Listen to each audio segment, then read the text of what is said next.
Well, it is so nice to be back with all of you this week after a week's vacation. As many of you know, Greg and I normally take our vacation this time of year before Advent and Christmas. We did not get to do that last year because of the pandemic, but you may remember a few years ago, Greg and I took a cruise. And when we came back from the cruise, I told you about this young couple that we met on the cruise, and they were there on their baby moon. Now, have you ever heard this term before, baby moon? That was the first time we had heard of it. A baby moon is a vacation that expected parents take before their baby is born, so that they have a relaxing time together before their lives are going to totally change. And the young couple that we met, they were telling us about all the preparations that they had to do in order to get ready for this baby. So they were reading books and taking classes. They were baby-proofing the house, and they were getting the nursery already. And throughout the preparations, they were saying how they were filled with great joy and expectation about this new birth and this new life that was on its way. And I share that story with you again this year because that really is the Advent story. That's what we're doing the next 4 Sundays. We're making preparations. We're preparing ourselves with great expectation for a new birth and a new life. But whose birth are we actually preparing for? The baby Jesus? I mean, wasn't the baby Jesus already born more than 2,000 years ago? You know, I think a lot of Christians think that Advent is just a few weeks of preparing a big birthday party for a baby that was born 2,000 years ago. But Advent is so much more than that. Our friend Father Richard Rohr, he says that Advent is not a time of sentimental waiting for the baby Jesus, but rather it's a time for us to put our focus with great expectation and anticipation on the coming of the cosmic Christ within us. Father Rohr speaks a lot of the cosmic Christ, and I spoke with you about this term a few months back. The cosmic Christ existed billions of years before Jesus of Nazareth was even born. When God created everything, when God birthed everything into existence, there was the Christ, the firstborn of all creation. Scripture says, in the beginning was the Word. God said, let there be light. Now, 2,000 years ago, that Word, that light, became flesh. A human, Jesus of Nazareth, discovered that light, that power of the cosmos existed within him. He became one with the one, capital O, one with all that is. And after he made that discovery, he made it his mission to go out into the world and to teach others the way to the discovery of that same light within us.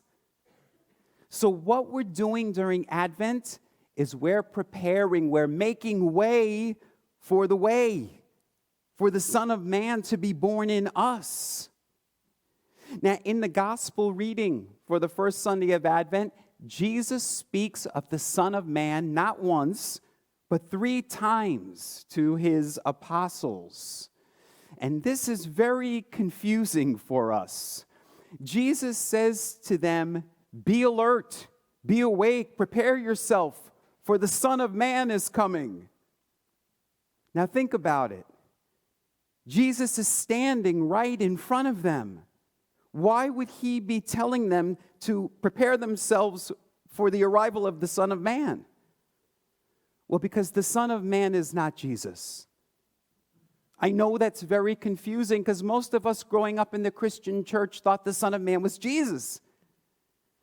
But it wouldn't make sense. Why would Jesus tell them to prepare themselves for the coming of the Son of Man if he was already there? The Son of Man that Jesus is referring to is not himself. He's referring to the Christ, the cosmic Christ. And he's saying to his apostles, be alert, prepare yourself, because the coming of that light within you is on its way. Be alert. Be ready for it with great expectation.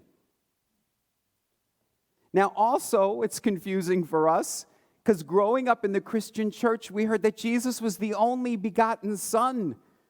So we thought that that meant he was the only one, the only light. But the 13th century Christian mystic, Meister Eckhart, said, everyone is the only begotten Son. He said the eternal God is forever begetting the only begotten. He said that in the 13th century, and that's why the church condemned him at the time. Now, of course, he is a great saint. The eternal is forever begetting the only begotten. That's what the season of Advent is all about. We're awaiting this awakening, this light becoming more and more alive in us.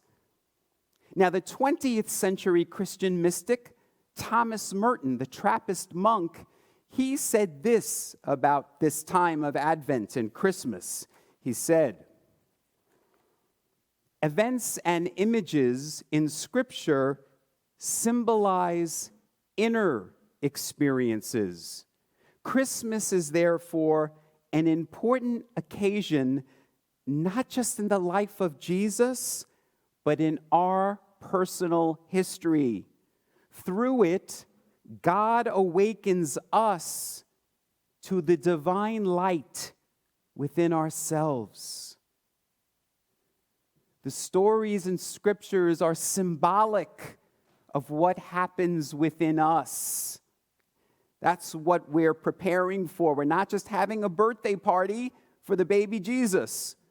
We're preparing for the light to be born within us. So how do we prepare? How do we do this the next 4 Sundays? Well, each and every day during the season of Advent, we need to do what that young couple on the cruise was doing. We need to make preparations for this new birth and this new life.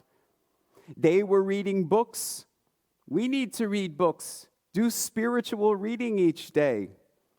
They were baby-proofing their house. They were trying to keep dangers at bay. We need to keep those negative thoughts, that hopelessness that trends in our head, the negative thinking away. And they were preparing the nursery, the room for the baby.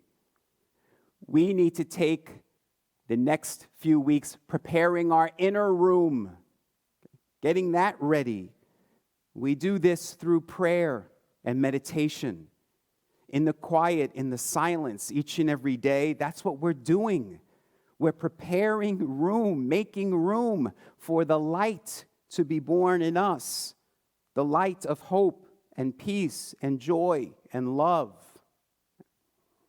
Now, our words of integration and guidance this morning, which Mary Beth read so beautifully for us, come from a book called Lo, an honest Advent devotional. And if you're looking for a devotional during this Advent season, I would highly recommend this one. This was written by Reverend John Pavlovitz. Some of you may remember that back in 2018, John Pavlovitz stood right here where I'm standing, and he gave us a wonderful talk, and the talk was about turbulence, just what he wrote about in the book. The first Advent candle is about hope, and many of us would say, how can we find hope during this dark time in which we're living? And John Pavlovitz reminds us, yes, turbulence is coming. Times are shaky. It's what Jesus told the apostles in today's passage. Okay? But Advent, he says, is not a time of hopelessness. It's a time of hope. And so, my friends, that's part of what our preparation is. When we're sitting in the silence each day and that hopelessness comes to us, we remind ourselves of what Scripture says, which is, a light shines in the darkness, and the darkness has not overcome it.